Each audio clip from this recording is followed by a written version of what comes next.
here's how the BMW community on social media contributed to a very large part of selling my old BMW and buying a Toyota. Let's get right into it, guys. So I bought my BMW last year and I started a social media page, an Instagram page called M235 Fan. First and foremost, it was always about being honest, right? Honest with what I said on the camera. And that's kind of what my YouTube page and my Instagram page is about. Whatever was happening, I wanted to tell my audience the truth.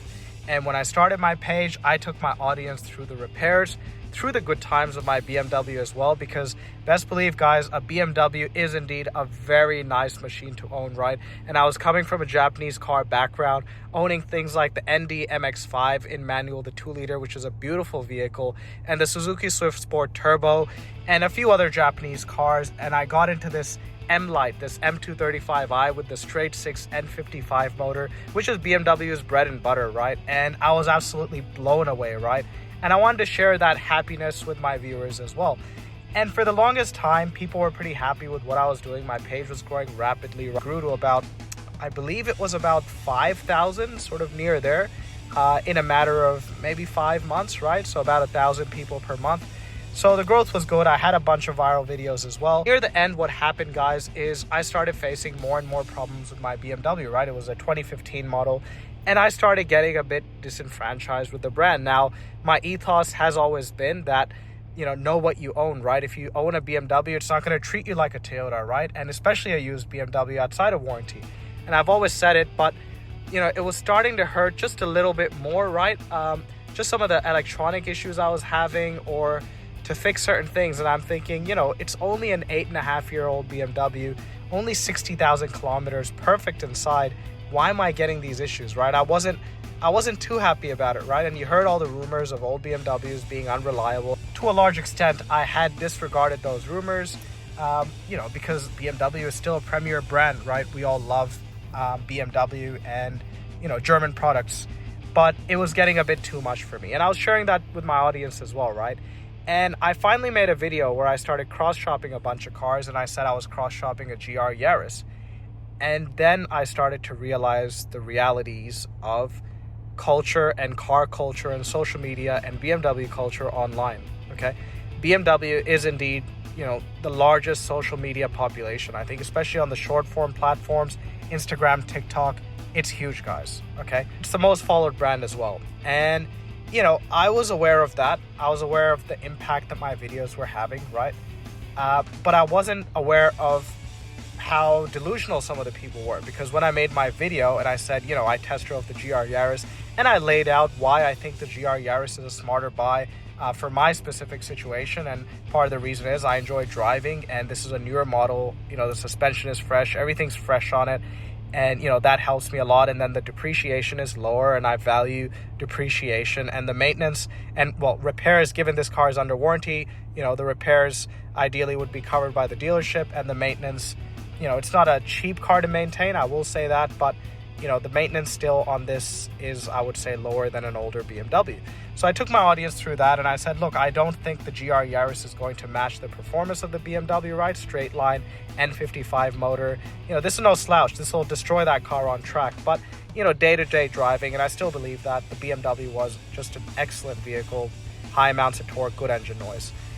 And some of the comments I received, so one of the people said, I can't believe you're moving on from a BMW to a Toyota, right? Or you're thinking about it. And I thought to myself, so what? I see them as equivalent brands, right? If I'm in the African Serengeti or the desert, I'm taking a Toyota Land Cruiser over an X5, and I assume the person who made that comment would make the same decision. If you think about durability, reliability, dependability, cost of maintenance, and residuals, well, Toyota is on top. It is the more quality brand in that regard. I think even BMW people wouldn't argue with me there. And then if you think about performance and luxury, technology and innovation, BMW is on top, right? The BMW M3, M4, M5, brand new under warranty. Those cars are crazy. I don't think Toyota produces anything that comes close. Apples and oranges. You can't just say BMW is a great brand and Toyota is not, or Toyota is a downgrade, right? Especially the GR Yaris, which has its own pedigree. And then I started getting a few comments where people said, I can't believe you're trading in your BMW for a Yaris. And again, I thought, this is weird, because no disrespect to the Yaris, but the GR Yaris is a whole different car. It's effectively unrelated, right? Rear on a Corolla platform, front on the Yaris, but it's made in the Motomachi factory where the LFA was made, the body, the engine, the transmission, the four-wheel drive system. I mean, it's like, okay, are the people following me car fans or are they BMW fans? So I took my viewers through that, and for a few weeks, I really dealt with a lot of heat as I was being honest and taking my viewers through how I was going to change my car and what I was thinking, right? And I was getting a lot of backlash. And to be honest, guys, I was contributing to my decision of getting rid of the BMW. My decision was initially a financial one, a repairs and maintenance one, a lifestyle one, because I couldn't afford time-wise to have my BMW in the garage or having to drop it off to a workshop, right? You've got family, kids, you've got to do sport on the weekend, you've got stuff to do. You can't be wrenching on your car. I can't be, right? I'm not a uni student. Different point in my life. So finally, guys, the time came where I sold my BMW and I announced it on social media, and the backlash was incredible, right? And the comments were incredible. And I, to some extent, expected that to happen, right? And, I made that choice knowing that might happen. I didn't expect it would be as bad as it was, but definitely I'm a car guy. I said that in my videos. I'm not a BMW guy first, right? Though I would say I have a preference to BMW. I'm not a BMW guy first. I'm a car guy. The backlash was crazy, where some people in my DMs on Instagram I could have sworn they were crying behind their computer screens, right? I had some people who were swearing at me. There was this one guy who would, I think every 15 minutes, he would swear words at me, just yelling in the chat till I had to block him, right? He just kept doing that, saying I downgraded so bad. There was one guy who said this is the worst downgrade I've ever seen, and he got a bunch of likes as well. I think some of the comments received hundreds of likes, which I was amazed, where people were really siding with it. And through this time, I was just taken aback, because in real life, I don't see it as a downgrade going from a M235 to a GR Yaris, because it's a newer model. I ended up paying more for this car anyways, right? This is a much more valuable car, new and used, than the M235i. A lot of these kids saw it as a downgrade, or people, or grown-ups, right? Because a lot of them own BMWs. And then over the course of that time, guys, I had to really sort of pivot my social media, because I had a large following. As it turns out, they only followed me for my BMW content. They didn't actually care about cars or engineering or engines. They just cared about BMW stuff. That's all they were there for, guys. So I realized that I had to pivot my content, and I'm still sort of going through that process on my short form content, especially on Instagram, where when I sold my BMW, I had 5,000 or so followers. I've got almost 10,000 now. So I've had an addition of 5,000 followers almost. But I can tell you still there's that big BMW centric nature on social media, where if I make a video and I discuss German cars, people will just say, you drive a Toyota, you don't have the right to say anything. Or, some of the comments I receive can't believe I'm getting advice from a Toyota driver.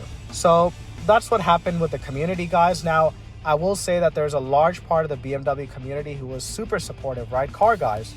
And a lot of car guys love BMW. I'm one of them, right? Where you say, I love cars and I'd love to own a BMW M2 and I love the heritage of M cars. But they love all brands, right? And they can see that, life isn't about upgrades and downgrades. So that's kind of what I'm navigating at the moment as well, guys. And that's why, to be honest, I'm very conscious of my YouTube channel, right? I don't want to get put into a box like I did with my Instagram, unknowingly, right? I didn't realize it, but people put me in a box where I only had to make BMW content. That's all they wanted to see. And I don't want that to happen on Instagram. And that's why I'm making a conceited effort to really talk about my story and bring to light the nuances of different brands. So thanks for watching, guys. I'll catch you in the next one. Subscribe if you like the content. Let me know what else you'd like to see, and I'll see you next time.